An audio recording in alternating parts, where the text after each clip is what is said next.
you, and for Frug'Agile. So even though I was an host, but now it's me on the scene today to talk about something that's important to me, because it's about what I do now and my first job, because I was a physicist. And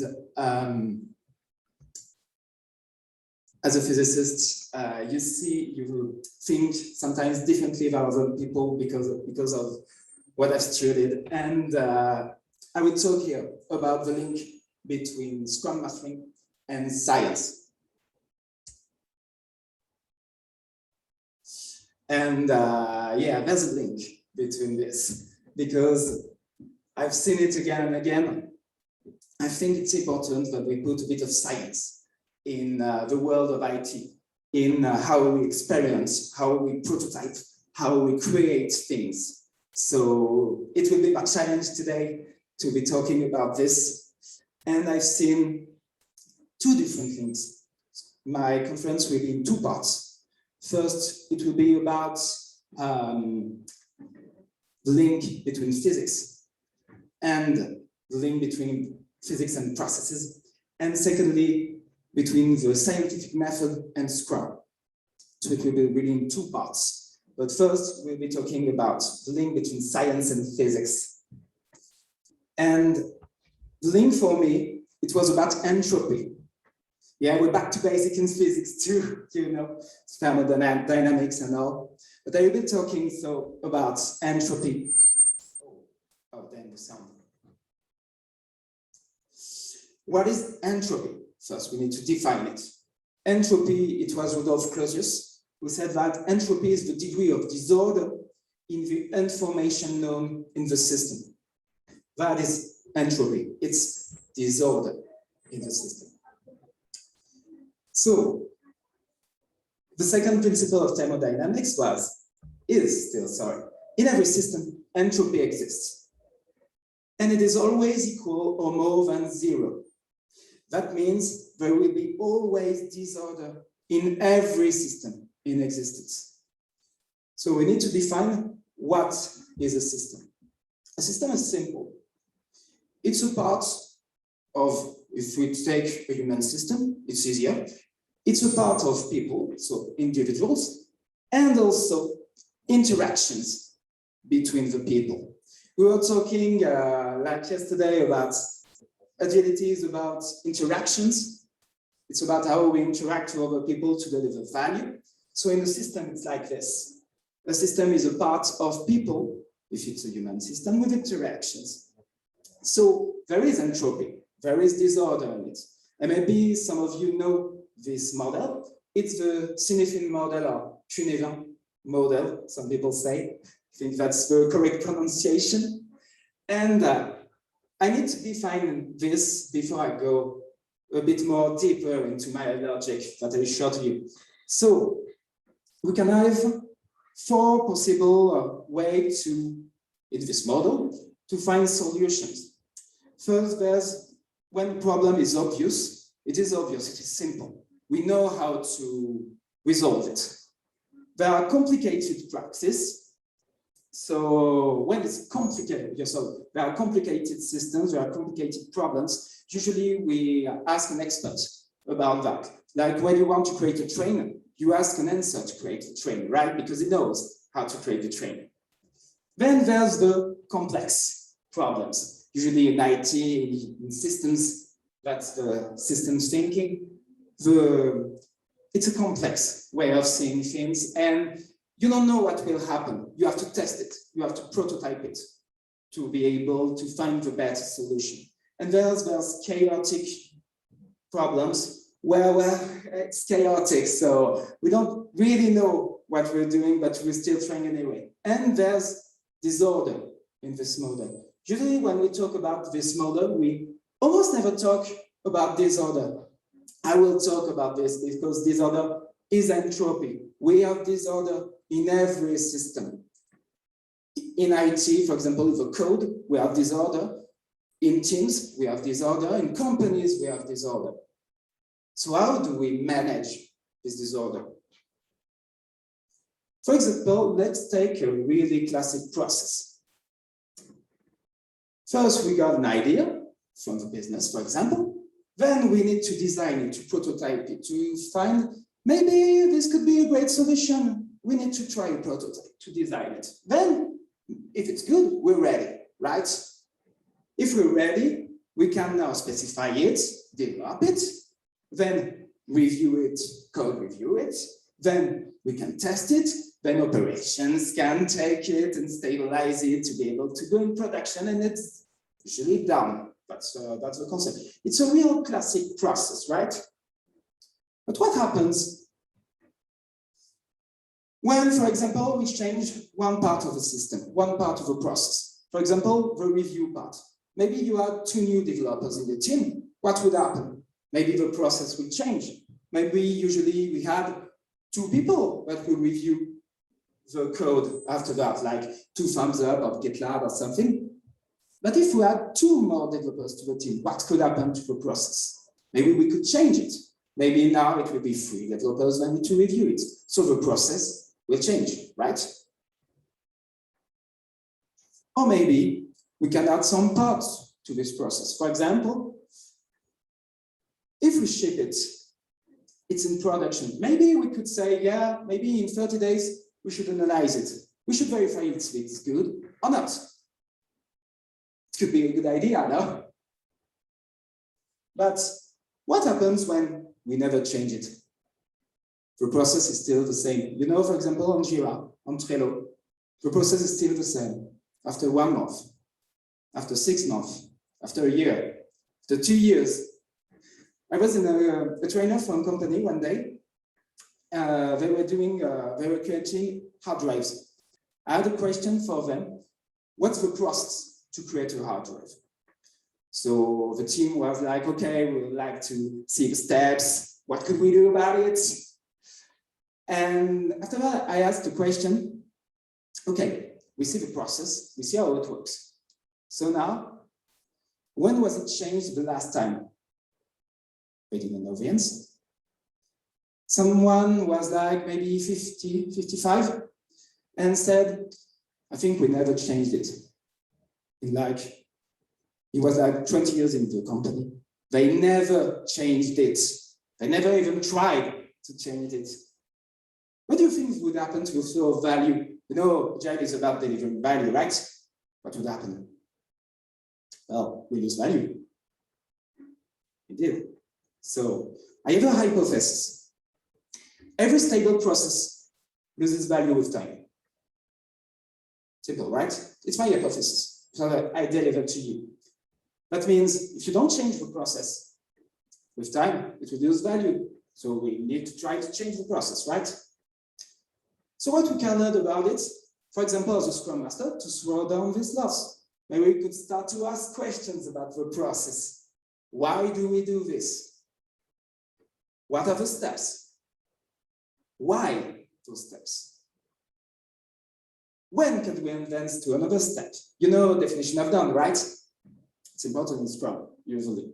We need to know when we can advance to another step. Oops.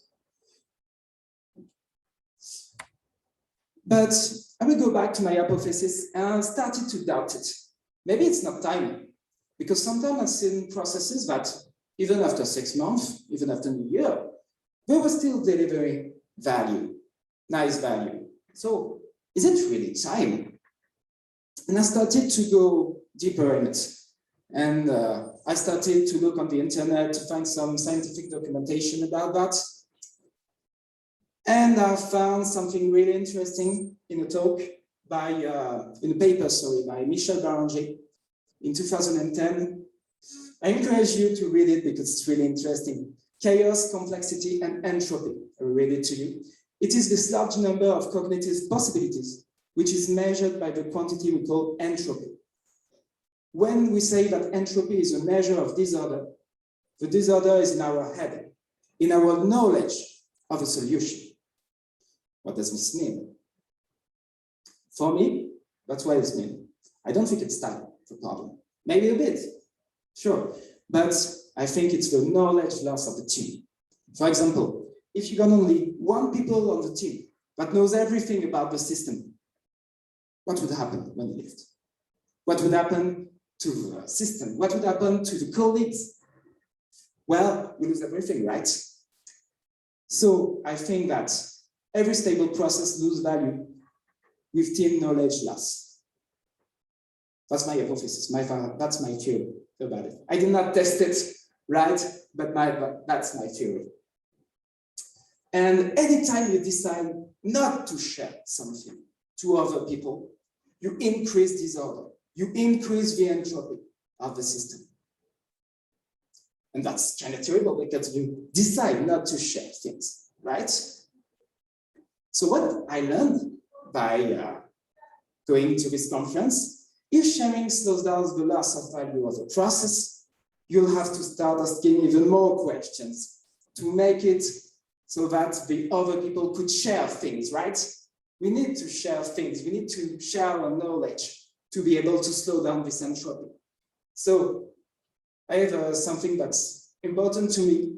I always say to other people, so be soft with people, but be hard with the process of the problems, if you prefer. It's really important to understand that it's not really the problem of the people. It's the problem of the process, of the problems that could arise from it. So be sincere.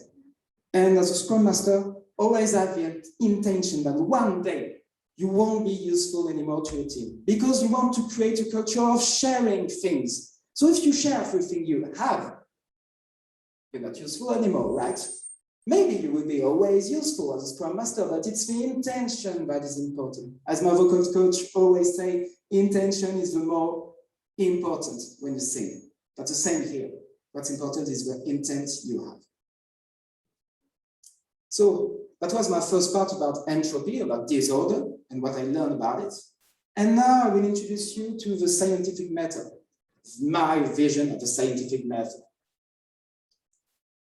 I think there are 6 steps in the scientific method. There is observation, there is your hypothesis, there is the experience that you want to try, there are the results, there are the analysis and the theory that will arise from it. And then we do it again and again and again. So, for example, we'll take a simple real method that they used, that Foucault used. Yeah, I'm spoiling a bit. But the observation was from Galilei, the planets move as ellipses. Oh, not circles. Maybe the sun does not circle around the Earth, because before they were thinking that the Earth was the center of everything and everything would circle around it. So the hypothesis that arose is all the planets in the solar system circles around the sun, not around the Earth. It's the rotation of the Earth that gives the impression that it's going like that. So the experience was, in order to verify that, Foucault used a pendulum, a simple pendulum.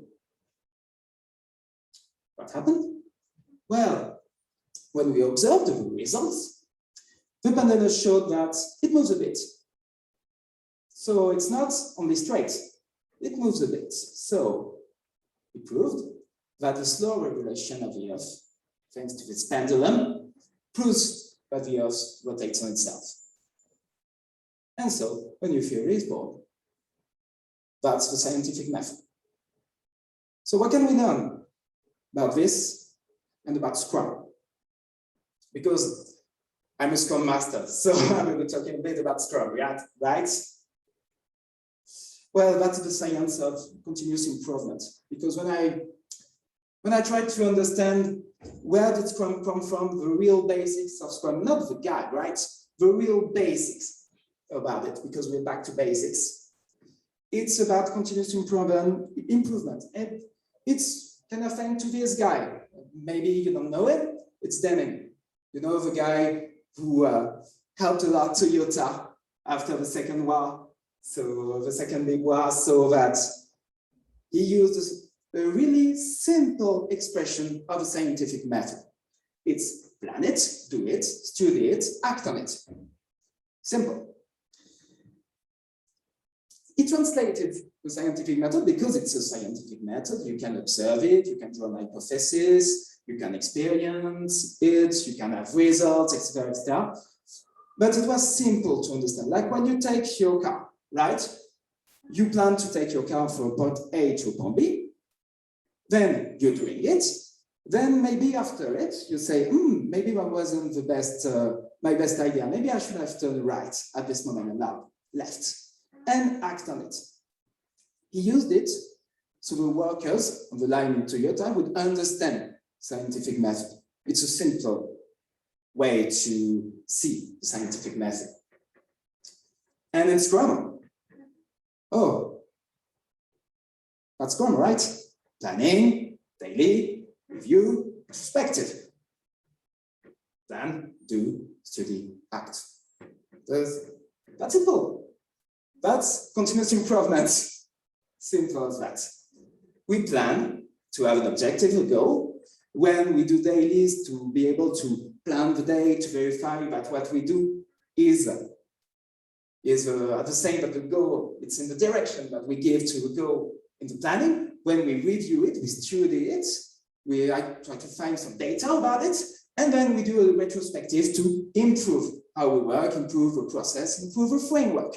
Improvement again and again and again. If you don't have one of these things, you will not improve, right? It's a basic about what Denning said. So yeah, if you take the scientific method and change some words, ta-da, we got something very simple about Scrum and about everything we do in agility, right? Observation, have a goal, make an experience, have an increment, analyze it, and improve everything. That's the scientific method.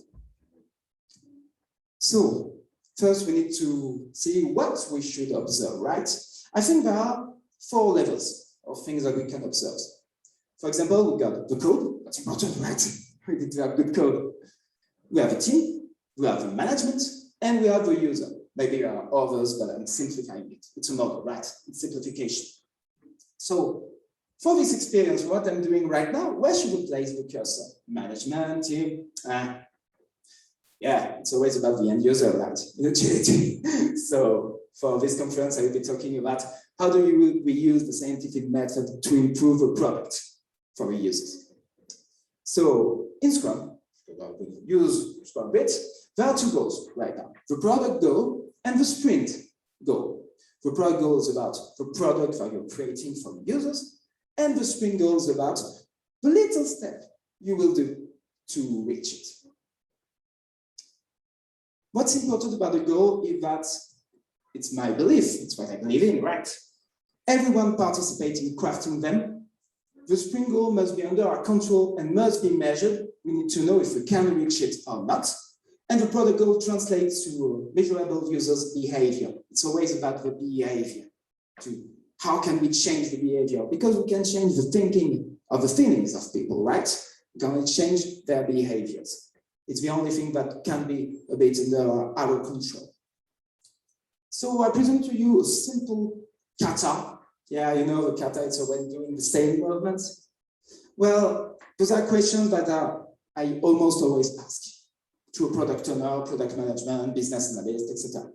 Before sprints, what are the goals of the company? First, we need to have the goal of the company. What are the OKR? What are the KPIs we have? How do our users behave right now? If you don't know that, how can you improve a product? As a developer, as a Scrum Master, as a product owner, if you don't know how your users behave, really, if you don't talk to them, if you don't see them, you can't improve the product. And what is the first little step to do in order to reach that? And that's a product. Simple, right? And how do we craft a sprint goal? Well, I have some questions I almost always use again. First, what is the product goal? Because we need to remember what the product goal is. What do we want to have at the end of a sprint? Like really, what do we specifically want to have at the end? And how do we measure our sprint? How do we measure our goal? How do we know when we reached it? Is it when we ship this, or maybe when we had something about the user, or maybe a validation? I don't know, but how do we measure the goal? It's really important to measure goals. And why is it important to reach this goal? The why. Because if you cannot answer this question, why do we do this? Simple as that.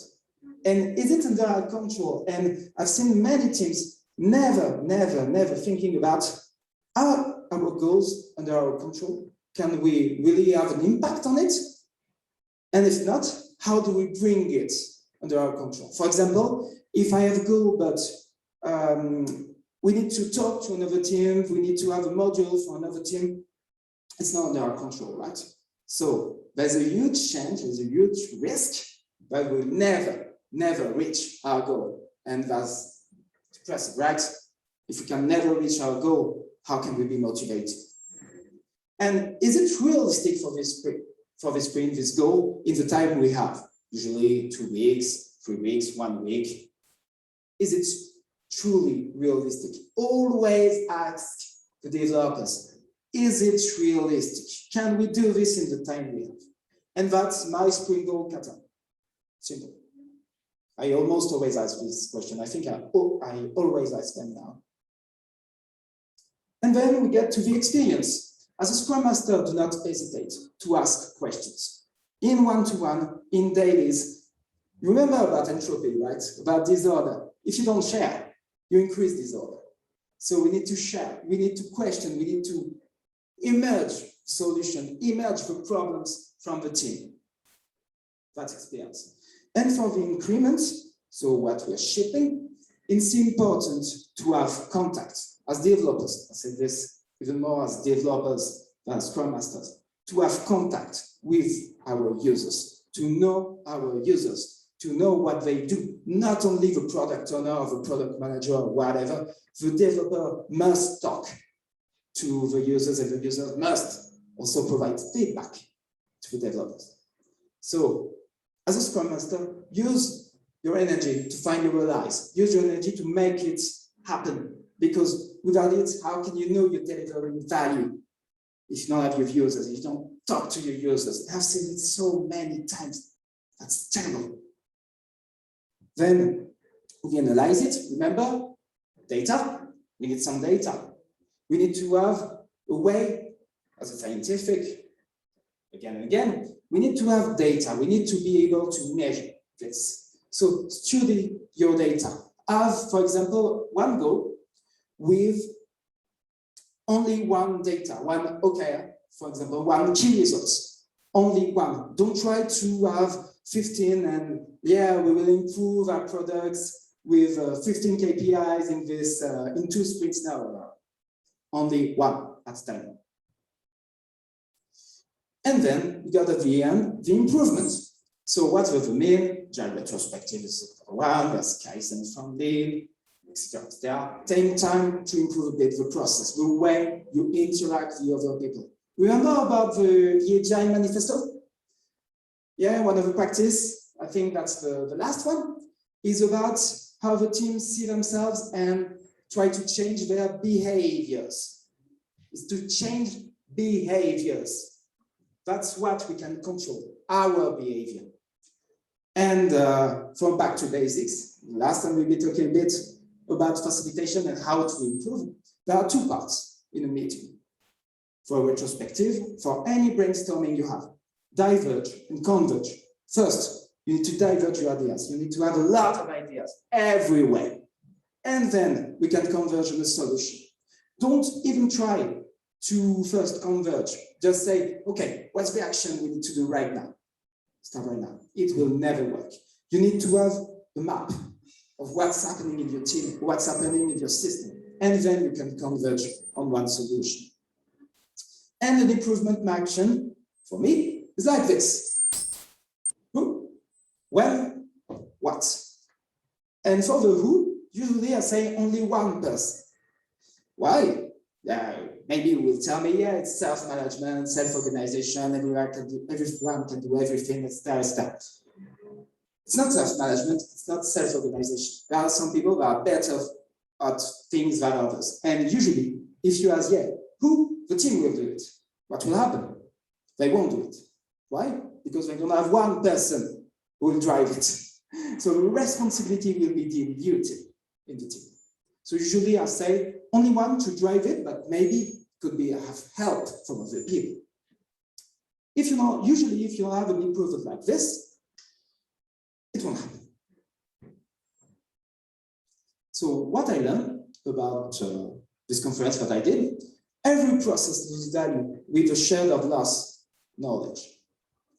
Sharing slows down this loss, slows down this entropy, and continuous improvement with goals and data contribute to slow down the entropy, this disorder. Also, do not hesitate, really do not hesitate to ask your team for help. They can help you. And also you will be able to share even more knowledge to the team, to bring some order to the team, while having the intent to be one day useless to your team. As a Scrum Master, it's really important for me, I think, that you have the intent to be one day useless to your team. So, as Scrum Master, I think we're in the shadow to make other people grow. We're not in the spotlight. Well, maybe I'm a bit of a spotlight right now, but we're not in the spotlight. We're in the shadows to make other people grow, to help them to share our knowledge to others, because that's the concept of Agile, right? The concept of Agile is about making interactions to be able to deliver value. And that's Agile for me. And I try to give you some, maybe a bit of concrete steps, like how to create goals, how to bring better value by going to other people, by going to your users, and be able to finally deliver the value you want. Great, no? Thank you.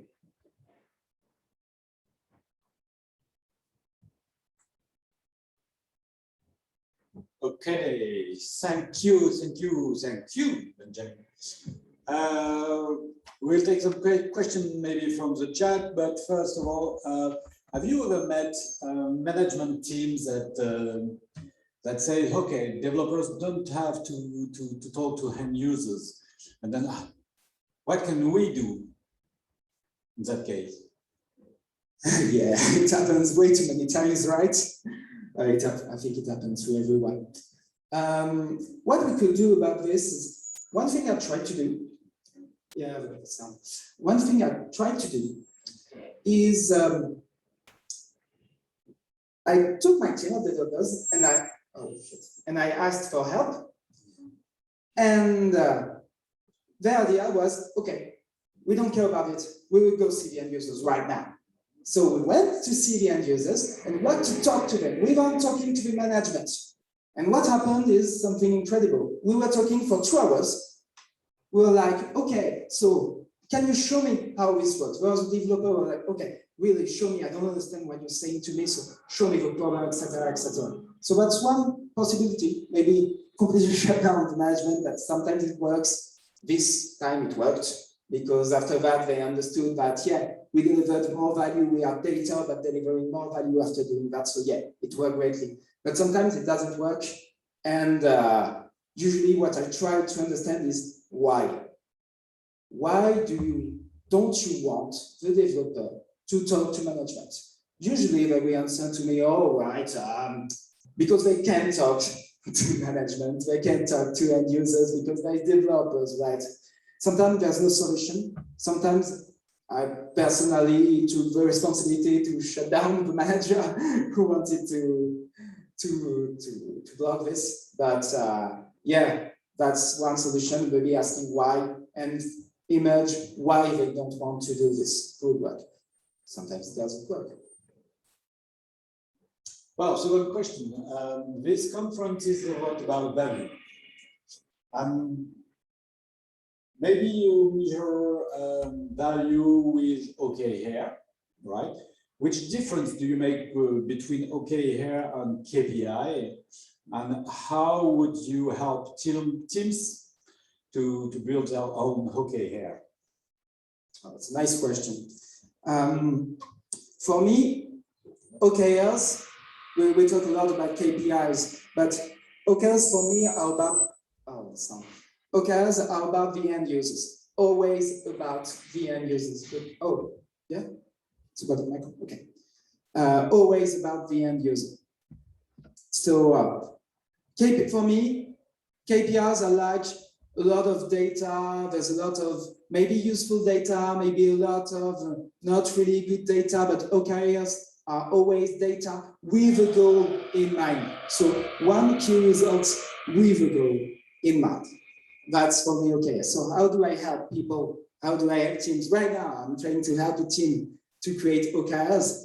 Well, first with data. So we dived with Google Analytics. We dived with the data we had on our back office. And then we try to extract the most important one we need to have. And then after that, we will create a goal to be with these key results. And we'll be like, okay, where do we want to have these key results? For example, it's maybe the rebound percentage of the people on our back office is really, really high. So maybe we want to try to bring it a bit down. So we create a goal, product goal about this, and then we will try to create sprint goals in order to reach this goal. It's okay. I hope I was, it was understandable. Are there other questions?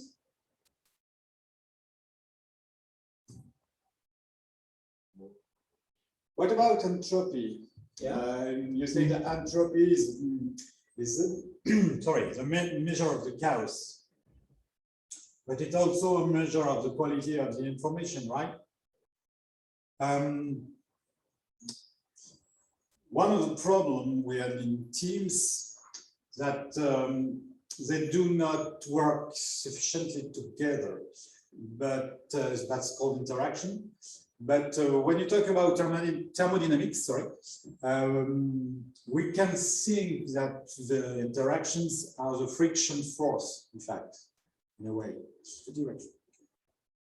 it? Do you think of it like it or not? But I didn't understand the last sentence. Are the interactions the friction force of a team? Yeah. A friction force doesn't have any meanings. Yeah. But interactions have. Yeah. What difference do you make between the two then? Between the friction and the interactions. Yeah. I think frictions are interactions in a sense. So friction difference can be really good because we want to share things. We want to, like I said, for example, when we think about entropy, about disorder, we want to maybe bring a little more order to have less entropy. So friction, in a way, is a way to share something, but it should be same. It's I don't know what in English. It's something sanity about it. So what's important is not to be violent, to be soft about the frictions, the interactions we have with people. That's a nice question, difficult to answer. Okay, thank you very much. There are no more questions in the chat. There's no more questions in the room. So we should stop here. Sure. Thank you very much, Benjamin. Thank you for this. So now we are going to have a pause. Maybe in Paris we will have a coffee. We're gonna have a meal because it's almost 1 o'clock here in Yerevan. So we will be back at 2 o'clock in the remote, and then 3 o'clock here in Yerevan with the RALC Foundation. Thank you very much. See you later, guys. Thank you.